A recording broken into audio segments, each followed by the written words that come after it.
जय जगन्नाथ नमस्कार समस्त को मोर आउ एक नया वीडियो को स्वागत जनाऊँगी। आज आम्भे वीडियो रे जानिबा कौन कले बारंबार झियो होतिले पुओ होइथाय। 7 गोटी शिवलिंगी मंजी सहित मयूर पुच्छ को चंद्रिकाटी को काटी संग्रह करंतु। उभय को भल भाव शिଳରେ बाटी दियंतु।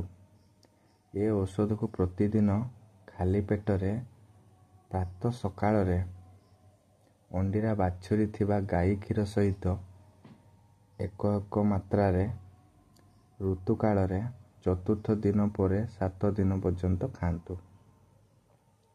एही परी परवर्ती मासरे 7 दिन जाए सेवन करंतु।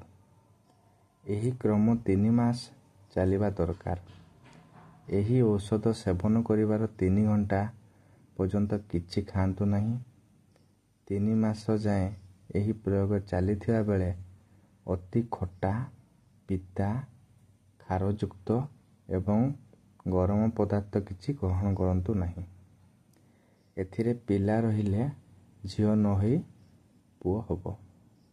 मोर ए वीडियो को समस्त पाखु शेयर करंतु। वीडियो भल लगे लाइक करिवे। एही परी नुआ नुआ वीडियो देखिया पे मो चैनल को सब्सक्राइब करिवे। रहुची नमस्कार।